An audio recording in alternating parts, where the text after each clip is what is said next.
श्री वल्लभाचार्य चरण के चरण कमलों में नमन करते हुए, श्री राय महाप्रभु के चरण कमलों में नमन करते हुए,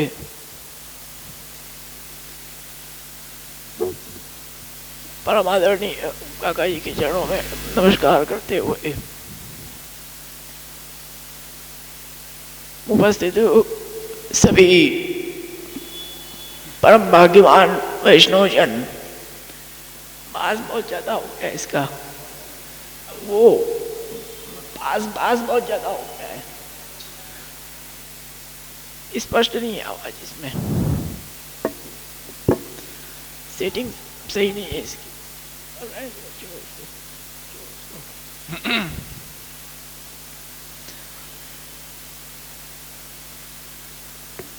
एक मास पहले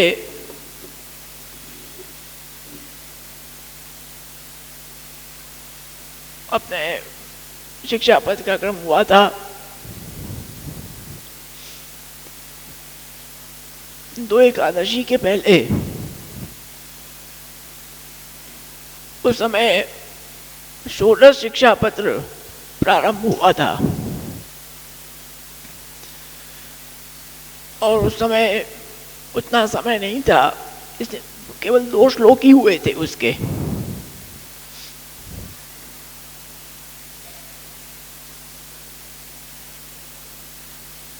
मुख्य रूप से इस शिक्षा पत्र में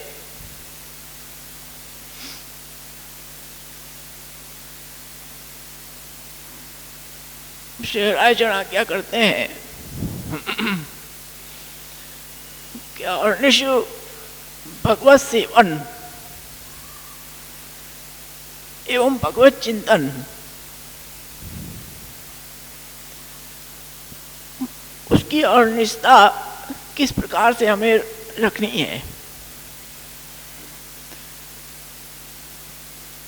सतत भगवत सेवा और सतत भगवत चिंतन हमारे में सतत चलता रहे। जैसा कि आचार्य चरण ने भक्ति वर्धनी में आज्ञा किया है कि सेवायाम वा कथायाम वा यस्या शक्तिर्दृढ़ा भवेत् यावत् जीवम तस्य नाशो न क्वापीति मतिर्मम। ये स्पष्ट आप आज्ञा करते हैं आचार्य चरण कि भले वो स्थिति उसकी उतनी उच्च स्थिति जीव की न हो सके, परंतु यदि जीव केवल भगवत सेवा और भगवत चिंतन इसकी भी अगर अनिष्ठा बना लेता है, यावत जीवम अपने संपूर्ण जीवन काल में, ऐसे नहीं कि कुछ दिन करके भी छोड़ दिया, ऐसे नहीं, यावत जीवम अगर उसकी अनिष्ठा भी केवल बना लेता है तो भी उसका नाश कभी नहीं हो सकता। उसकी सद्गति हो जाएगी। केवल भगवत सेवा और भगवत चिंतन की अनिष्ठा अगर बन गई तो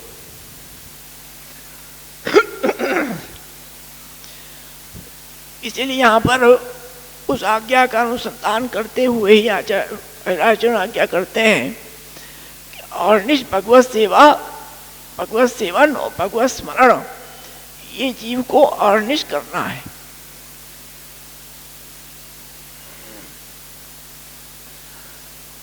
जिसका ये क्रम अर्निश हो जाता है उस जीव का प्रभु कृपा से निरोध की सिद्धि होती है। अब उस शिक्षा पत्र में आगे आप आज्ञा कर रहे हैं कि भगवत स्मरण, भगवत सेवन जो हमें करना है वो भगवत सेवन और भगवत स्मरण किस प्रकार से करना है और किस प्रकार के स्वरूप में करना है। किस प्रकार के स्वरूप का हमें चिंतन करना है, इस पे भी विचार है। ये अपना पुष्टि संप्रदाय है, श्रीमद् वल्लभाचार्य चरण ने प्रकट किया है। इसमें हर एक छोटी से छोटी वस्तु पे भी विचार किया गया है कि भगवत सेवन भी जो करना है, वो भगवत सेवन भी वो स्वरूप क्या है, किस स्वरूप का भगवत सेवन और किस स्वरूप का भगवत चिंतन। ऐसे ही नहीं कर लेना है हमको। प्रभु के स्वरूप तो आप विविध हैं, किसी भी स्वरूप का आप चिंतन कर सकते हो, परंतु यहाँ पर वो चिंतन किस स्वरूप का कहा गया है, इसको समझने की आवश्यकता है। तो आप आज्ञा करते हैं कि सदा स्वभक्त हृदयावास स्वाचार्य भावित यशोदाति प्रिय नंद सूनु ब्रजेश्वर। एक श्लोक और एक दूसरा युग्मक श्लोक है। स्मरणीयो यथाशक्ति सेवनीयस्तथा पुनः तादृशैः सह संगेन कथनीयश्च सर्वथा।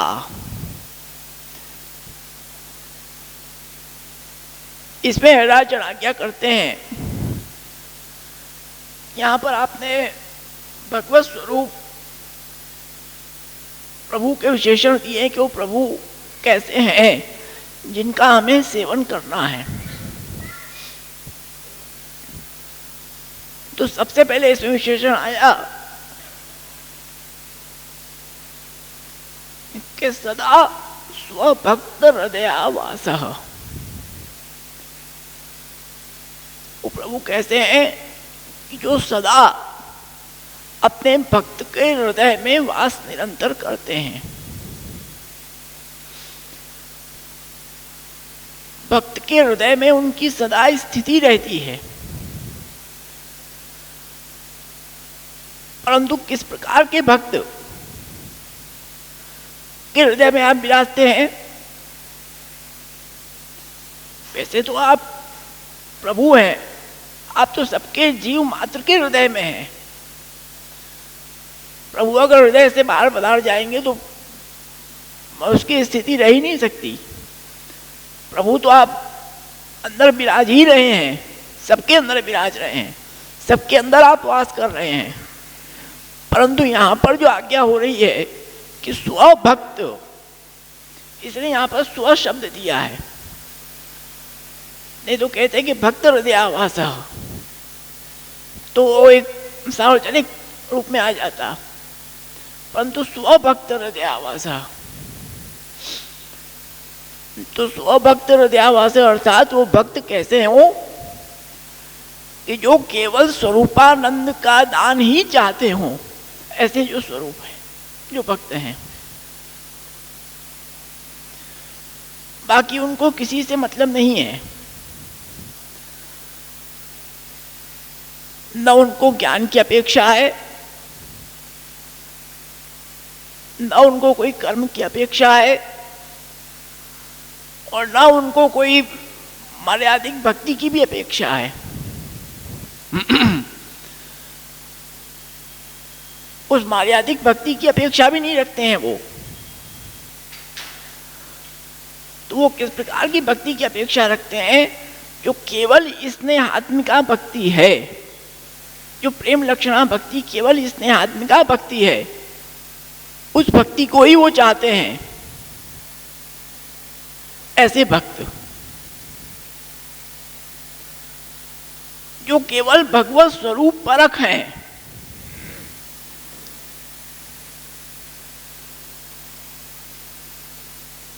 इसलिए वहां पर जब उद्धव जी गए, उद्धव जी को भगवान ने भेजा और उन्होंने अपना ज्ञानोपदेश प्रारंभ किया, और उन्होंने वहां पर ज्ञान स्वरूप का वर्णन, निराकार स्वरूप का वर्णन प्रारंभ किया कि वो तो निराकार है, आप सब किसकी वो कर रहे हो? आपने किसके साथ आपने वो किया है? वो तो निराकार है।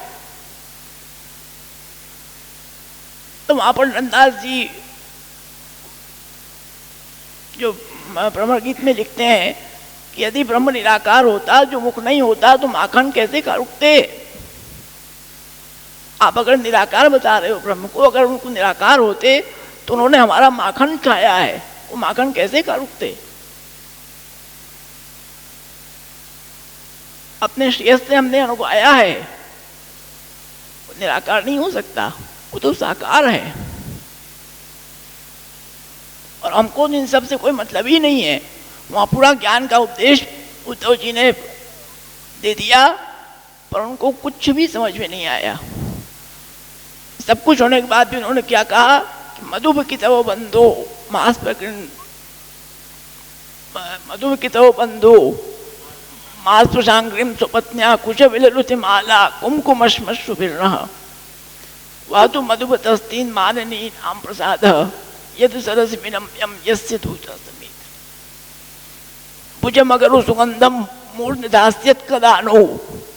उनका तो वही चिंतन चल रहा था, एकमात्र वो प्रशक्ति उसी चिंतन में थी कि हम तो उन्हीं ब्रह्म को, उन्हीं पुरुषोत्तम को जानती हैं, बाकी किसी को हम जानती ही नहीं। केवल भगवत स्वरूप परख और कुछ भी नहीं। जैसे उस दिन आज्ञा हुई, जैसे कुमारिकाएं जिन्होंने कात्यायनी व्रत किया, जिनको भगवान ने रामावतार में ही आज्ञा किया था कि जब कृष्ण अवतार में हम आप पधारेंगे तब आपका मनोरथ पूर्ण होगा, उस समय से वो उसकी प्रतीक्षा करते करते उनको वही दिमाग में था केवल कब प्रभु पधारेंगे और कब हमें आपको दान देंगे, अपने स्वरूपामृत का दान प्राप्त होगा। तो इस प्रकार के जो जीव हैं, जो केवल मात्र भगवत स्वरूप परक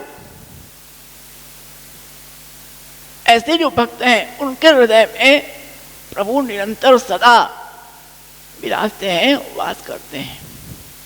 इसलिए कहा सदा सो भक्त हृदया वास। इसलिए यहाँ पर गोपेश्वर जी आज्ञा करते हैं कि साधु नाम साधुवो हृदयम मह्यम साधु नाम हृदयम त्वम। मैं सब साधुओं के हृदय में वास करता हूँ, सभी साधु जितने हैं वो मेरे हृदय में वास करते हैं। मैं उनसे अलग नहीं हूं और वो मुझसे अलग नहीं है। तो इस प्रकार के जो जीव हैं, उनके हृदय में प्रभु सदा निरंतर वास करते हैं। और वो प्रभु कैसे हैं?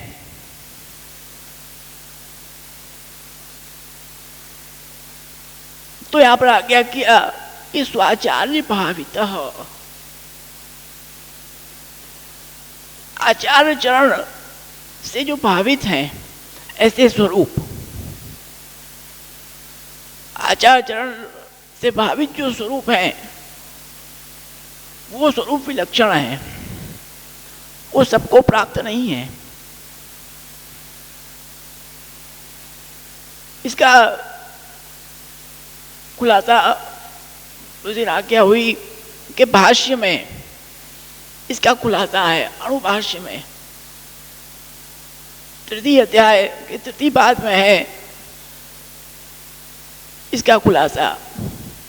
सर्व वेदांत प्रत्ययो चोदनाद्य विशेषात, इस सूत्र का जो पूरा अधिकरण है इसमें इसका खुलासा है कि स्वाचार्य भावित क्या है, क्या उसका स्वरूप है, अपने यहाँ किस प्रकार के प्रभु सेवित हैं, उसका प्रामाणिक रूप से वहां पर आचार्य चरण ने बहुत सुंदर उसका खुलासा किया है। जो आचार्य चरण के जो भावी स्वरूप, ऐसे तो सबके हृदय में प्रभु विराज जाएंगे, परंतु स्वाचार्य भावित वो नहीं होंगे। वो तो अपने भगवत कृपा से, आचार्य चरण की कृपा से ही प्राप्त हैं। वही कृपा करके अपन माथे पधरावे तब प्राप्त हो सकते हैं, बाकी प्राप्त नहीं हो सकते। इसलिए कहा कि स्वाचार्य भावितः, और वो आचार्य भावित जो स्वरूप है वो कौन है? यशोदा अति प्रिय, यशोदा अति प्रिय, यशोदा जी के अति प्रिय हैं।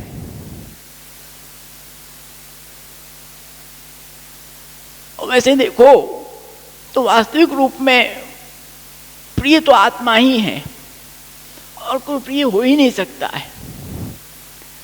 प्रियत्व तो आत्मा में ही जाएगा, वो सबको होता है, सबको ही अपनी आत्मा ही प्रिय है, तो आत्मा स्वरूप है, उनके अलावा कोई प्रिय हो ही नहीं सकता है। एकमात्र जो अगर कोई प्रिय है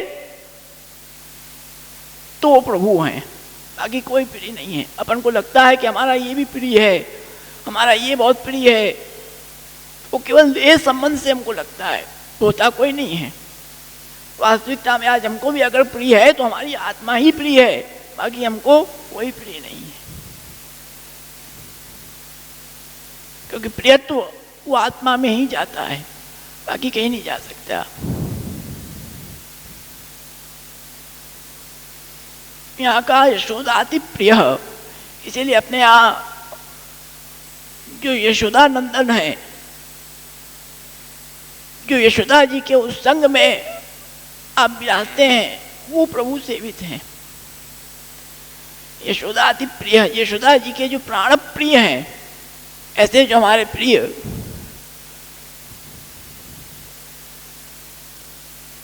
वो प्रिय यहाँ पर अब रचना क्या कर रहे हैं।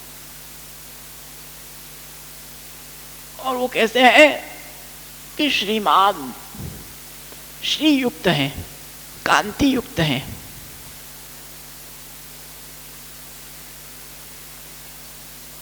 संपूर्ण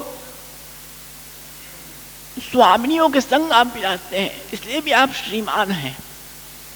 संपूर्ण स्वामिनियों के सहित प्रभु, संपूर्ण स्वामिनियां, संपूर्ण परिकर के सहित जो प्रभु हैं वही पुष्टि पुरुषोत्तम है, इसलिए कहा श्रीमान। और नंद सोनू, पहले यशोदा अति प्रिय आया, फिर आया नंद सोनू, क्योंकि श्रीमद् भागवत में आज्ञा है कि नंदस्व आत्मज उत्पन्ने जाताल्लादो महामनाः आहूय विप्राण वेद ज्ञानात् श्रुति अलंकृत। जो नंदराय जी की आत्मा से उत्पन्न है, नंदराय जी को वहां पर वैसी ही बुद्धि हुई कि ये मेरा पुत्र है, ये मेरी आत्मा से उत्पन्न हुआ है, नंदस्व आत्मज उत्पन्न है।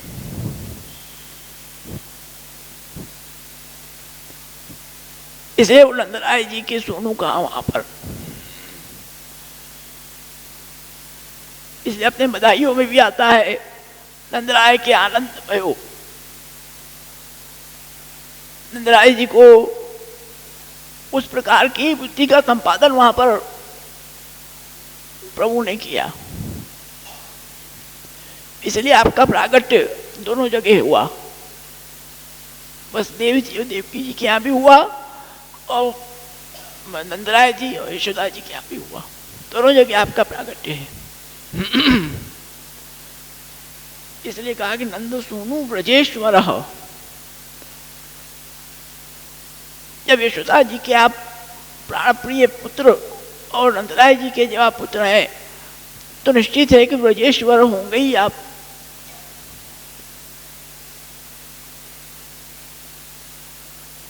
इसलिए कहा कि ब्रजेश्वर, संपूर्ण ब्रज के ईश्वर हैं आप, इसलिए आपने गोवर्धन लीला का प्रारंभ किया, क्योंकि आप ब्रजेश्वर हैं। वो इंद्र अपनी सत्ता वहां पर बैठा के अपने आप को ईश्वर मान रहा था कि संपूर्ण ब्रज के ईश्वर हम हैं, इस ब्रज को, ब्रज के लोग हमारी आज्ञा से चलते हैं, हमारे वो सेवक हैं, इसलिए प्रभु ने उसको भंग किया, उसके मान का मर्दन किया कि वो इंद्र ईश्वर नहीं है ब्रज का। ब्रज के ईश्वर कौन है? परम पूर्ण पुरुषोत्तम यशोदा नंदन, नंद नंदन है, वही एकमात्र ब्रज के ईश्वर है, बाकी कोई ब्रज का ईश्वर नहीं हो सकता है।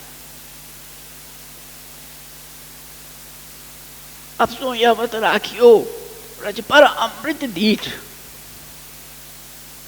फिर उसको आपने विदा किया कि आगे से ध्यान रखना, ब्रज पे कभी भी गलत दृष्टि मत डालना कि यहाँ की ईश्वर, यहाँ की सत्ता हमारे हाथ में है, मैं सोचना कि तुम्हारे हिसाब से चलती है।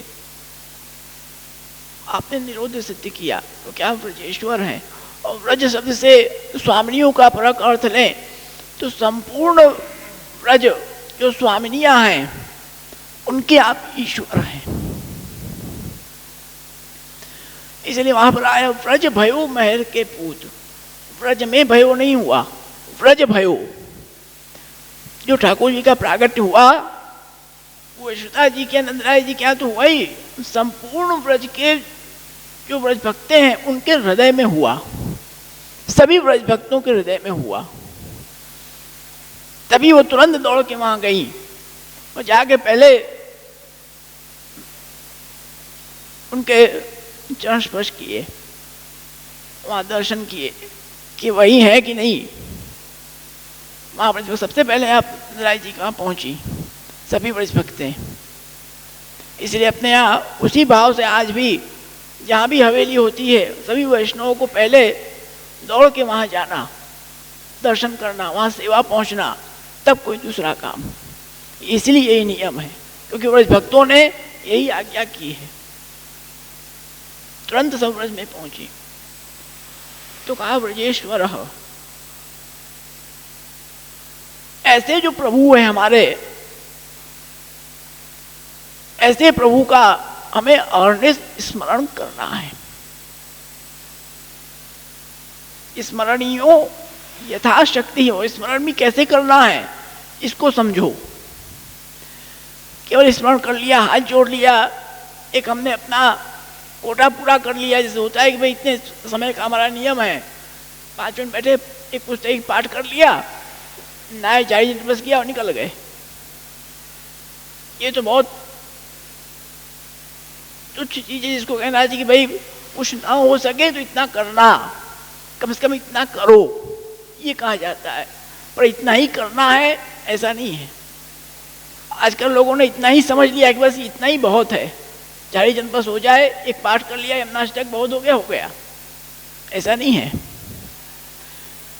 स्मरणीयो यथाशक्ति, जितना हम कर सकते हैं ज्यादा से ज्यादा उतना हमें करना है।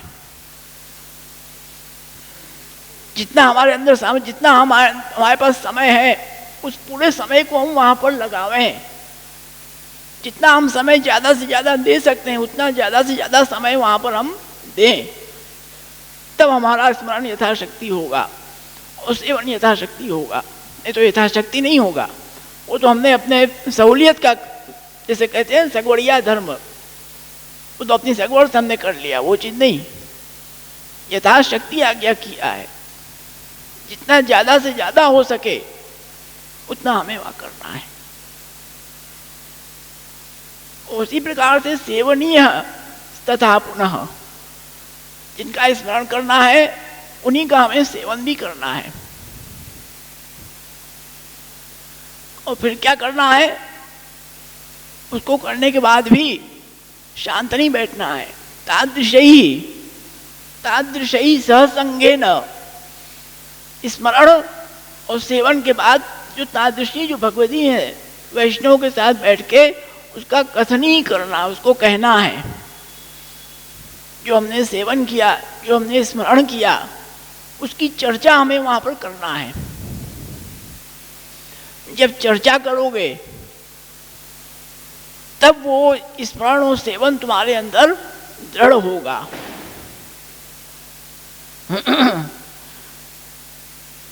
क्योंकि आचार्य आज्ञा करते हैं, पिछली बार बताया था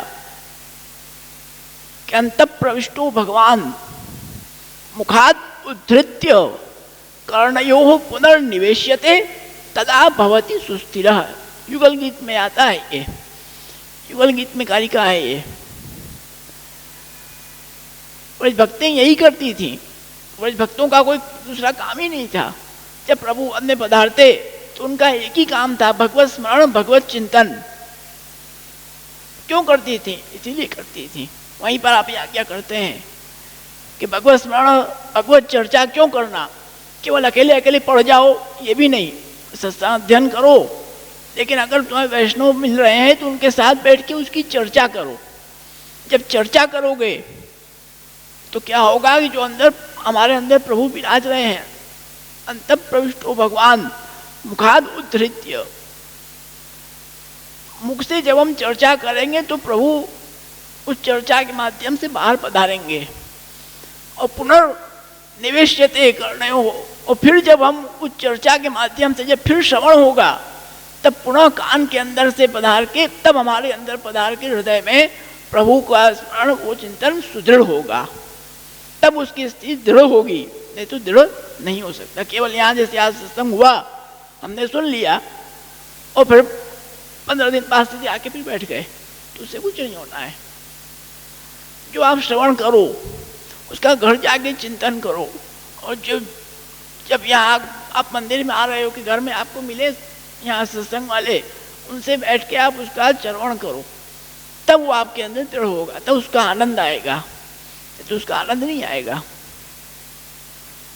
इसने यहाँ पर आज्ञा किया कि कथनीय हस्ते तादृशी सत्संगे न, भगवतियों के संग बैठ के उसका श्रवण करो।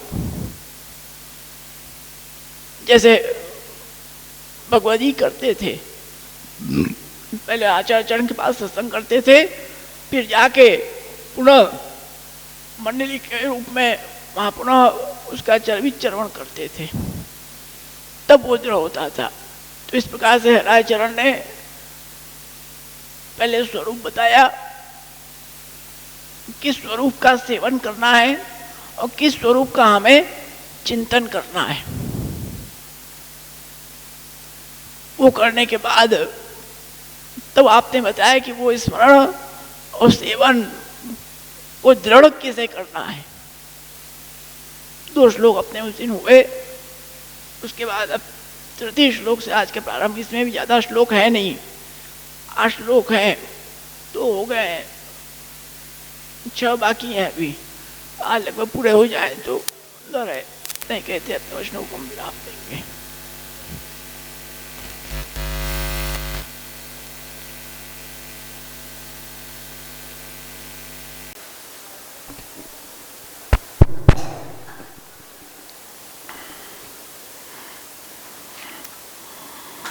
थोड़ा और कम करो।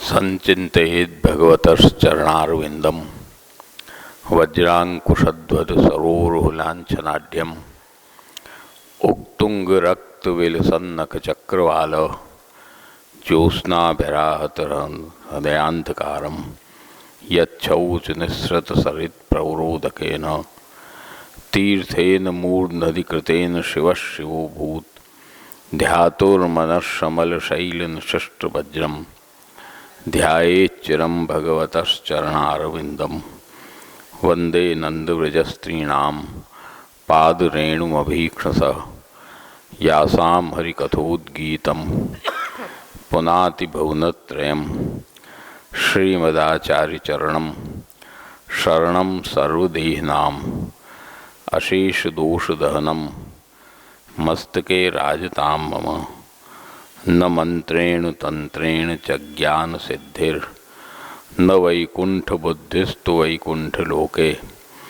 गतिर्विठ्ठलेशे रतिर्विठ्ठलेशे मतिर्विठ्ठलेशे सदा वैवमास्तु।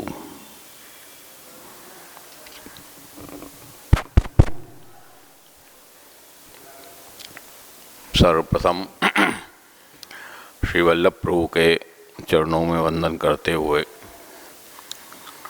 चरणजीव बाबा साहब एवं उपस्थित समग्र परम भाग्यवान वैष्णवजन थोड़ा बढ़ाओ।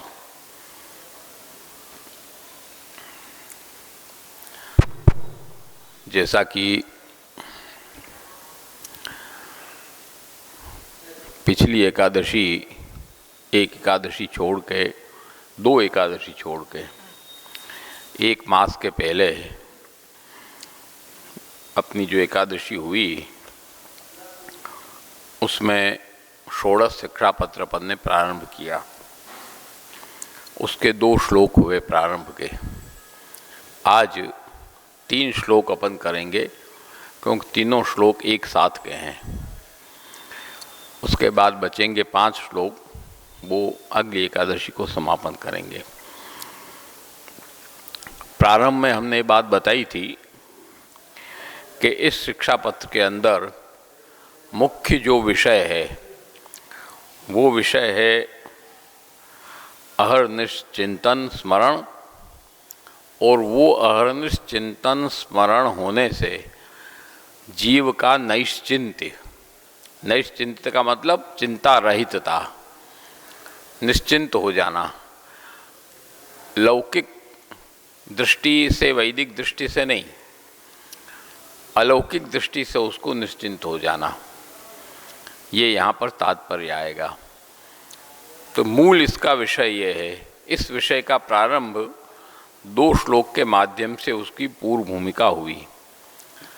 अब जो 3 श्लोक हैं आगे के, उन 3 श्लोक के अंदर किस तरह अहर्निश स्मरण होना चाहिए, कैसे स्मरण करना, और उससे निश्चिंतता कैसे होती है, वो इन आगे के 3 श्लोक में आप बता रहे हैं।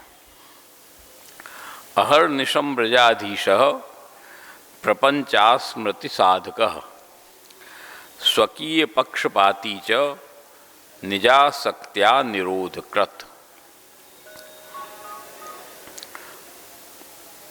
अहर्निशम व्रजाधीशः, पहले व्रजेश्वर आया, वही का यहाँ पुनरावर्तन है व्रजाधीश। ऐसे जो व्रजाधीश हैं, श्री गोपीजन वल्लभ हैं, वो अहर्निशम, अहर्निश हमको उनका स्मरण करना, इसकी क्रिया आगे के श्लोक में आएगी। अहर्निश उनका चिंतन करना है, स्मरण करना है। उससे क्या होगा कि प्रपंचास्मृति साधकः, प्रपंच की अस्मृति, प्रपंच की स्मृति नहीं होना। अपने कहा जाता है कि प्रपंच विस्मृति पूर्वक भगवद आसक्ति, प्रपंच त्याग पूर्वक भगवद आसक्ति ऐसा नहीं कहा है, क्योंकि जो प्रपंच है, प्रपंच का मतलब पंचायत नहीं, पहले भी हम कई बार समझा चुके हैं। प्रपंच का मतलब है पृथ्वी, जल, तेज, वायु और आकाश। इन 5 से जो मिल के बनता है उसको प्रपंच कहते हैं। जैसे जमीन है, हवा है, अग्नि है, जल है और आकाश है। ये 5 पंच महाभूत हैं, प्रपंच हैं। तो ये 5 जो पंच महाभूत हैं, प्रपंच हैं, ये भी प्रभु से ही उत्पन्न हैं। ये असत्य नहीं है, जबकि आचार्य शंकर इनको असत्य मानते हैं। ब्रह्म सत्यम जगत मिथ्या, वो ये आज्ञा करते हैं, जबकि श्री महापुरुष आज्ञा करते हैं कि ब्रह्म सत्यम जगत सत्यम, जगत भी सत्य है, परंतु उस प्रपंच की विस्मृति होना जरूरी है भगवद आसक्ति में। उसी में यदि अपन रमे रहेंगे, लौकिक में ही हम घर बार, पति पुत्र, धन, पैसा, व्यवहार, उसी में यदि हम रमे रहेंगे, उसी का स्मरण हमको सतत बना रहेगा, तो भगवद आसक्ति कैसे हो सकती है। इसलिए यहाँ पर भगवत आसक्ति का प्रश्न, जहाँ तक प्रेम तो हुआ, प्रेम, आसक्ति और व्यसन। भक्ति वर्णी में 3 स्टेज बताई है। पहले प्रेम होता है, उसके बाद आसक्ति होती है, उसके बाद व्यसन होता है। तो प्रेम होने के बाद की ये स्थिति है। ये जो वर्णन चल रहा है प्रेम होने के बाद का चल रहा है। तो प्रेम होने के बाद बराबर हमको प्रभु का स्मरण अहर्निश बनाए रखना है, उसको छोड़ना नहीं है। उससे क्या होगा कि वो प्रपंच की विस्मृति का साधक है। प्रपंच की विस्मृति उससे होगी और उससे क्या होगा कि प्रपंच की विस्मृति जब हो जाएगी तो स्वकीय पक्षपाती च,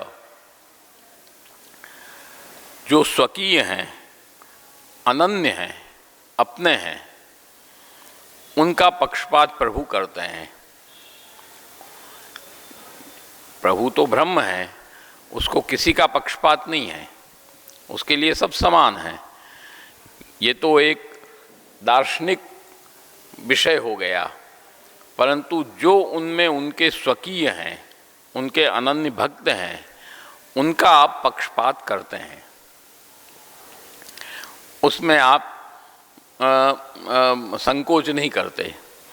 जितने भी अपन को उदाहरण देखने में आते हैं, सब उदाहरणों में अपन को स्पष्ट दर्शन होते हैं कि भक्तों का आपने पक्षपात किया है। प्रहलाद जी असुर थे, प्रहलाद जी तो असुर थे, असुर कुल में उत्पन्न थे, वो कोई देवता कुल में तो उत्पन्न थे नहीं, परंतु वो स्वकीय थे, प्रभु के भक्त थे। तो आपने उनकी पक्षपात किया। तो इस तरह से स्वकीय पक्षपाती युधिष्ठिर वगैरह, पांडव वगैरह, वो भी उसी परिवार के थे, कौरव भी उसी परिवार के थे, कोई अलग तो थे नहीं, परंतु स्वकीय पक्षपाती च, ये भगवान के स्वकीय थे, अनन्य थे, इसलिए आपने उनका पक्ष किया, उनका पक्ष ग्रहण नहीं किया। तो स्वकीय पक्षपाती च प्रभु हैं, वो अपने स्वकीय का पक्ष लेने वाले हैं। और निजासक्त्या प्रेमोत्तर भावी, प्रेम के बाद में क्या होती है? आसक्ति। निज अपने प्रभु के अंदर जो उसकी आसक्ति है, निज आसक्ति से निरोध कृत, तब आप निरोध का दान करते हैं। प्रपंच की विस्मृति, अहर्निस्मरण, प्रपंच की विस्मृति, उसके होने के बाद आसक्ति, आसक्ति हो जाती है, तब प्रभु का वो पक्षपात हो जाता है, उसमें स्वकीय पक्षपाती हो जाता है, तब उसको निरोध का दान होता है, दान कृत।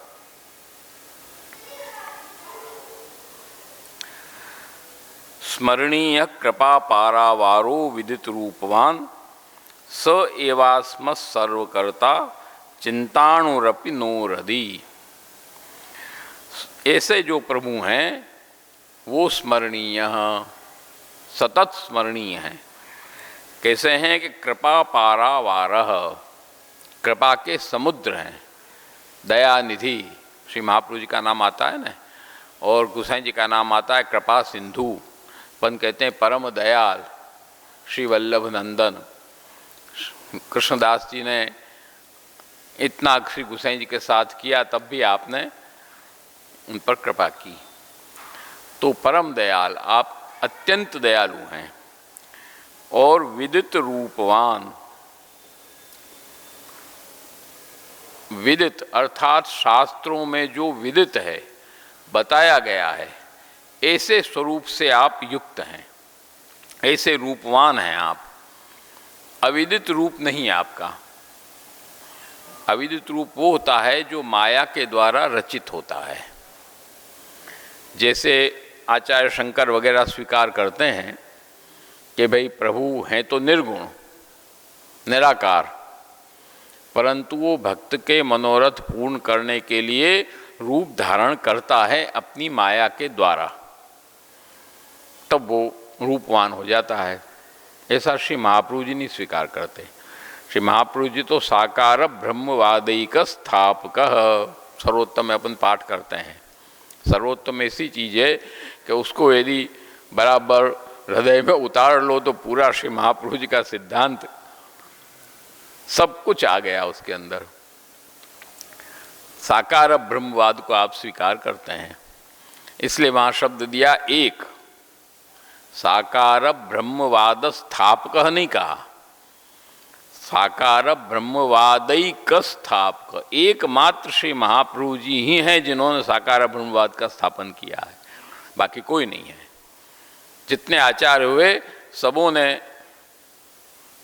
निराकार से ही रूप ग्रहण किया है, भक्तों के लिए ऐसा ही स्वीकार किया। श्री महाप्रभु ने कहा कि नहीं, वो तो रूप साकार ही है, और वो जो साकार है वो शास्त्रों में विदित है, शास्त्रों में प्रसिद्ध है।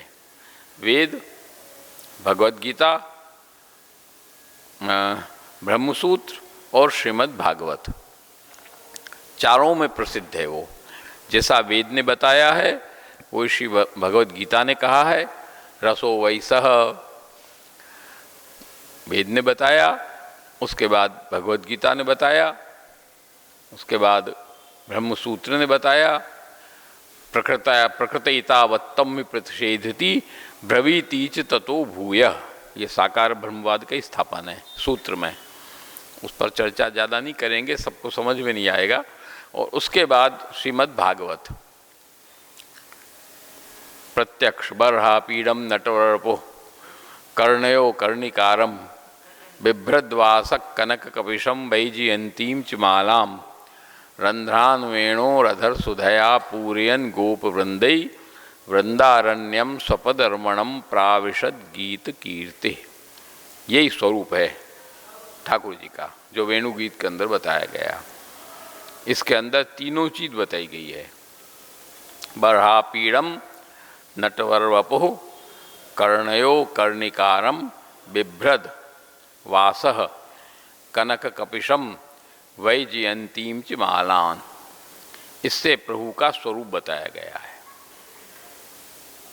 ये दो चरण से ठाकुर जी का स्वरूप बताया गया है। फिर आया रंध्रान वेणो अधर सुधया पूरयन गोप वृंदई।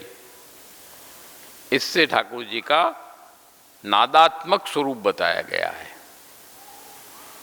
क्योंकि नादात्मक स्वरूप है। नाद भी तो एक स्वरूप है, स्वरूपात्मक है। इसलिए तो आया, ऐसी बंसी बाजी वन घन में व्याप रही महामुनि की समाधि जागी। लागी भी पद पाठ है, जागी भी पाठ है।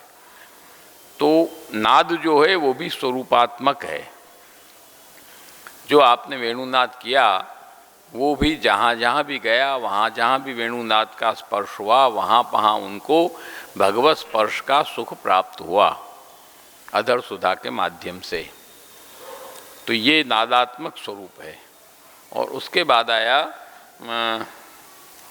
गोपवृंदई वृंदारण्यम स्वपद रमणम प्राविशद गीत कीर्ते। ये लीला आई, क्रीड़ा आई, ये क्रीड़ात्मक स्वरूप है। प्रभु की जो लीला है, क्रीड़ा है, वो स्वयं भी स्वरूपात्मक है। लोकवत्तु लीला कैवल्यम, ब्रह्मसूत्र साफ कहता है। भगवत लीला जो है वो स्वयं स्वरूपात्मक है। उस लीला के अंदर रहे हुए जितने पदार्थ हैं वो भी स्वरूपात्मक हैं। अपने ठाकुर जी की सब साहित्य को अपन कहते हैं कि नहीं कि स्वरूपात्मक है। क्यों कहते हो?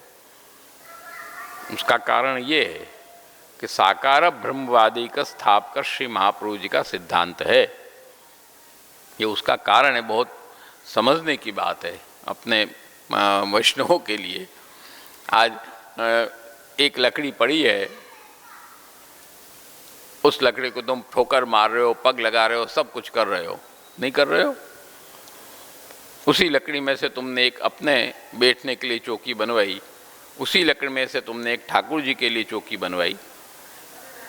अब अपने बैठने के लिए चौकी है, उसमें तुम्हारा पैर अड़ जाएगा, वो होगा, तुम बैठोगे, कुछ करोगे तुम? ठाकुर जी की चौकी में पैर अड़ गया, कुछ हो गया, तुम माथे क्यों लगाओगे?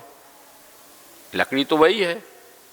उसी लकड़ी में से तुमने दो चीज बनवाई है, तो आधा ये क्यों हो गया, आधा ये क्यों हो गया? वो इसलिए हो गया कि भगवत क्रीड़ा भी एक स्वरूप है, स्वरूपात्मक है। जब वो भगवत क्रीड़ा के अंतर्गत वो वस्तु आ गई तो वो स्वरूपात्मक हो गई। फिर उसका जो काष्ठ का स्वरूप था वो काष्ठ का स्वरूप समाप्त हो गया।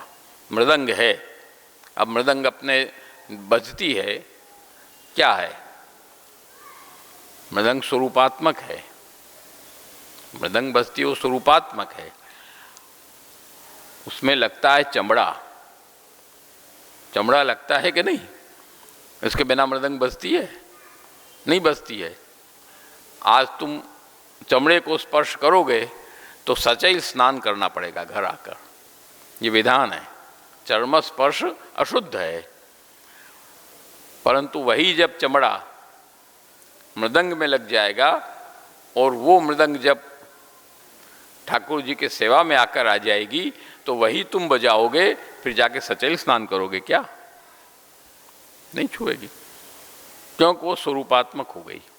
चून लगा हुआ है उसमें, वो तो सकड़ी अनसकड़ी हो गया, तो पूरा सकड़ी अनसकड़ी तुम सब हो गए, ऐसे थोड़ी होगा क्योंकि वो स्वरूपात्मक हो गया, वो चून नहीं है केवल। तो कहने का तात्पर्य कि क्रीड़ा भी एक स्वरूपात्मक है।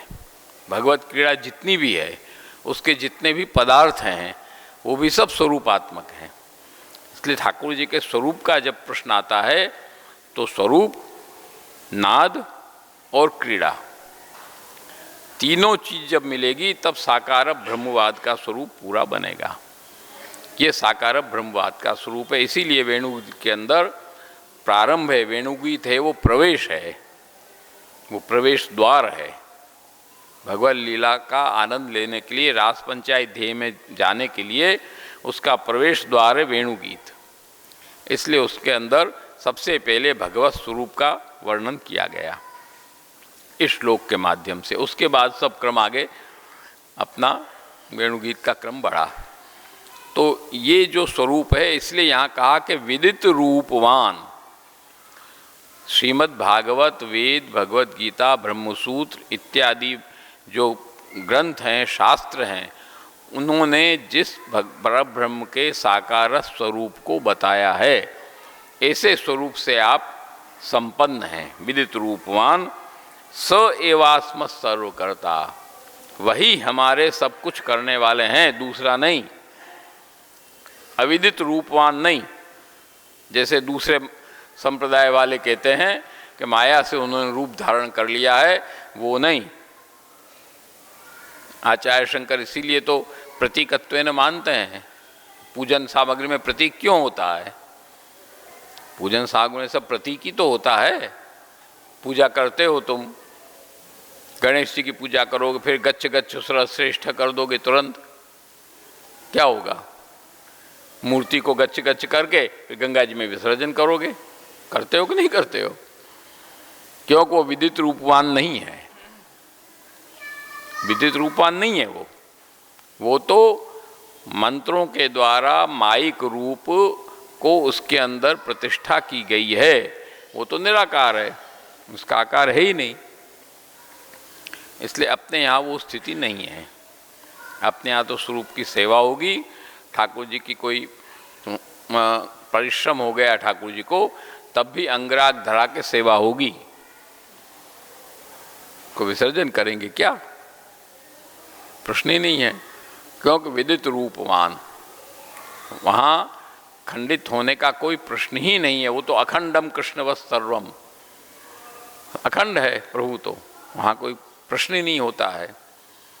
वो तो हमको उस चीज़ को अपन को आभासित होता है केवल, बाकी वहाँ कोई सवाल नहीं होता। इसलिए तो कहा जाता है परिश्रम हो गया, ये शब्द कहा जाता है। खंडित हो गया ये शब्द मूर्ति में लगेगा, स्वरूप में नहीं, क्यों? वो तो साक्षात स्वरूप है, विदित रूपवान है, वहाँ प्रश्न ही नहीं होता है। तो ऐसे जो प्रभु हैं, स एव अस्मत् सर्वकर्ता, वही हमारे सब कुछ कार्यों को करने वाले हैं। इसलिए चिंताणुरपि नो हृदि, हृदय के अंदर लेश मात्र भी चिंता करने की हमको आवश्यकता नहीं है। संपूर्ण विश्वास के साथ हमको ये कार्य करना है।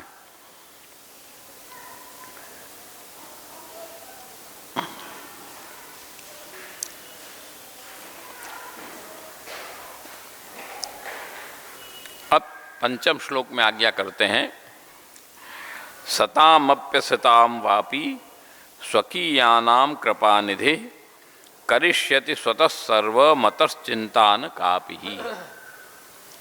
सताम अपि असताम वापि स्वकीयानाम, सज्जन हो असज्जन हो, शर्त एक है कि स्वकीय हो। ये मेन शर्त है अपने यहाँ, दूसरी शर्त नहीं है। अपिचे सुदराचारो भजते माम अनन्य भाग साधुरेव समन्तव्य सम्यक विवेहितो सह। अनन्य प्रभु का जो भक्त है, ये प्रथम शर्त है अपने सिद्धांत की। अनन्यता प्रथम है, बाकी सब बात बाद में है। तो स्वकीयानाम कृपानिधि करिष्यति स्वतः सर्वम, स्वतः आप उसका सब कुछ कार्य करेंगे। अनन्य भाव से, दृढ़ विश्वास से जब हम प्रभु के चरणारविंद को पकड़कर बैठेंगे तब, नहीं तो नहीं। इसलिए यही शर्त प्रथम में चातक पक्षी है। क्या है? चातक पक्षी की अनन्यता है कि नहीं? किसके प्रति है? बद्दल के प्रति। विचार करो, तो बद्दल के प्रति अनन्यता है और दृढ़ विश्वास है। बद्दल क्या है? चैतन्य तो है नहीं, बद्दल में चैतन्य तो है नहीं। धूमत ज्योति सलिल मरुताम सन्निपातः मेघ। मेघ है क्या? धुआं, ज्योति प्रकाश, सलिल जल और हवा, इन चार का मिश्रण होता है तब बद्दल बनता है। बद्दल बनता कैसे है? इसका साइंटिफिक तत्व ये है जो हमारे शास्त्रों ने पहले ही बता दिया है। धुआं, ज्योति, सलिल और मरुत हवा, चार मिलके बद्दल बनता हो तो जड़ है, प्रपंच है। चैतन्य तो उसके अंदर है नहीं। परंतु चातक पक्षी का दृढ़ विश्वास और अनन्यता इतनी जबरदस्त है कि वो उस जड़ व्यक्ति को भी पिघला देती है स्वाति नक्षत्र में, कि उसको भी बरस के बूंद डालनी पड़ती है उसके प्राण बचाने के लिए। एक जड़ पदार्थ की भी ये स्थिति है अनन्यता और दृढ़ता होने के कारण। वहाँ कारण है अनंतता और दृढ़ता। तो प्रभु तो साक्षात पूर्ण पुरुषोत्तम परब्रह्म है, उनमें अनंतता हम रखेंगे तो होना ही होना है, नहीं होने का प्रश्न ही नहीं है। परंतु हमारी स्थिति यह है कि हम उसमें अनंतता रहती नहीं है और लौकिक में अनंतता बनती जाती है। लौकिक में विश्वास हमारा बनता जाता है। तो मेन शर्त यह है कि अनन्यता हो। इसलिए कहा कि स्वकीयानाम, जो स्वकीय हैं, अपने हैं, जिनको प्रभु ने अपना माना है, अपना स्वीकार किया है, वो सताम अप्य असताम। यहाँ बड़ा समझने की बात है। सज्जन और असज्जन एक सामान्य भाषा में अपन ये बात कह देते हैं, परंतु यहाँ सत और असत, इसके दो तीन तरह से अर्थ लिए गए हैं। सत माने सात्विक भक्त, असत माने तामस भक्त। ऐसा भी अर्थ विद्वान लोग इसका करते हैं। दो तीन तरह से इसके अर्थ होते हैं। दूसरा अर्थ ये भी होता है कि अनन्यता उसके अंदर यदि है तो सत और असत का कोई विषय नहीं आता है। वहाँ अनन्य होना चाहिए प्रभु के प्रति। जो अनन्य है वही सत है, वो सत हो ही गया, वहाँ कोई प्रश्न ही नहीं है। ऐसा भी अर्थ इसका किया जाता है। तो ये अलग अलग विद्वानों के अर्थों के तात्पर्य हैं, क्योंकि शिक्षा पत्र पर कोई पूर्वाचार्यों की टीका है नहीं। गोपेश्वर जी की टीका भाव प्रकाश इस पर है, उसमें आप आज्ञा करते हैं कि सत सात्विक, असत तामस, अथवा सत व्रजभक्त, असत अपन, उनके शरण जाएं उनके भय, तिनके सर्व मनोरथ कृपा के निधि रूप प्रभु आप ही पूर्ण करेंगे। तासो निश्चय कछु चिंता नाही कर्तव्य है। ये आप अर्थ करते हैं, दोनों अर्थ इसमें आपने बता दिए हैं। तो ये विषय आज भी गवेषणा का विषय है कि हरिराय चरण का जो ये वचन है इसका मूल तात्पर्य क्या है, ये आज भी हम जितना समझें उतना हम बता रहे हैं, बाकी बड़ों की वाणी है, उनके गंभीर अर्थ हैं, इसमें और भी विशेष अर्थ हो सकते हैं। बाकी जो हम समझे हैं वो इतना ही है कि अज्ञानाद अथवा ज्ञानाद कृतमात्म निवेदनम, श्री महाप्रभु जी, यही कृष्ण सात्कृत प्राणै तेषाम का परिदेवना, ये आता है अपने नवरत्न में। तो अज्ञान से, ज्ञान से अथवा अज्ञान से, कृतम आत्मनिवेदनम, आत्मनिवेदन जिसने कर दिया है, अथवा श्रीमद् भागवत भी कहती है अज्ञानाद अथवा ज्ञानाद उत्तम श्लोक नाम यत संकीर्तित मघम पुंसाम दहे देधो यथा नलः। ज्ञान से अथवा अज्ञान से उत्तम श्लोक नाम यत, उत्तम श्लोक माने प्रभु, उत्तम श्लोक नाम ठाकुर जी का है। उत्तम श्लोक जो ठाकुर जी हैं, प्रभु हैं, उनका